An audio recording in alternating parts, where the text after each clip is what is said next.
Welcome back to Ratna life style.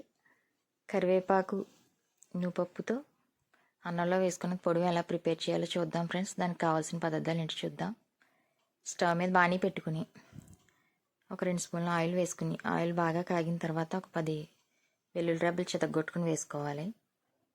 అవి కొంచెం దోరగా వేగేదాకా వేయించుకుని తర్వాత ఒక 50 గ్రాముల నువ్వుపప్పు, 50 గ్రాములు మినప్పప్పు, 2 స్పూన్లు జీలకర్ర, 2 స్పూన్లు ధనియాలు, ఒక 10 ఎండుమిర్చి కారానికి సరిపడ్డాయి మనం తినేదాన్ని బట్టి వేసుకోవాలి. వెల్లుల్లిపాయలు దోరగా వేయించేసుకుని దోరగా వేగిన తర్వాత మనం ముందుగా రెడీ చేసి పక్కన పెట్టుకున్న పప్పులన్నీ కూడా వేసేసుకుని వేయించుకోవాలి. దోరగా వేయించుకున్న తర్వాత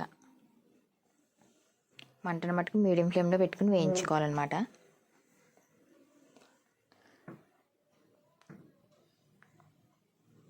ఇవన్నీ దోరగా వేగిన తర్వాత అప్పుడు కరివేపాకు, ఎండుమిర్చి కూడా వేసుకుని వేయించుకోవాలి. కరివేపాకు లేతగా ఉంటే బాగుంటుందన్నమాట. కరివేపాకు, ఎండుమిర్చి కూడా వేసేసుకున్న తర్వాత దోరగా వేయించేసుకుని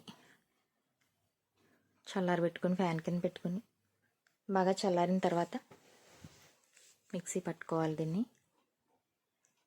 దీంట్లోనే కొంచెం టేస్ట్ తగ్గ సాల్ట్ కూడా వేసేసుకుని మిక్సీ పట్టేసుకోవాలి. వేయించుకున్నప్పుడు వేసేసుకోవచ్చు అనమాట.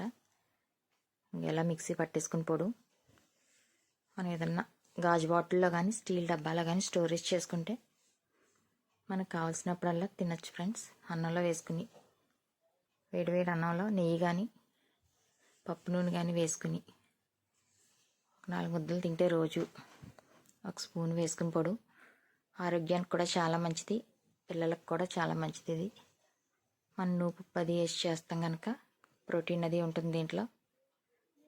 ఎంతో టేస్టీగా రుచిగా ఉంటుంది ఫ్రెండ్స్. మీరు కూడా ట్రై చేసి మీకు ఎలా మాకు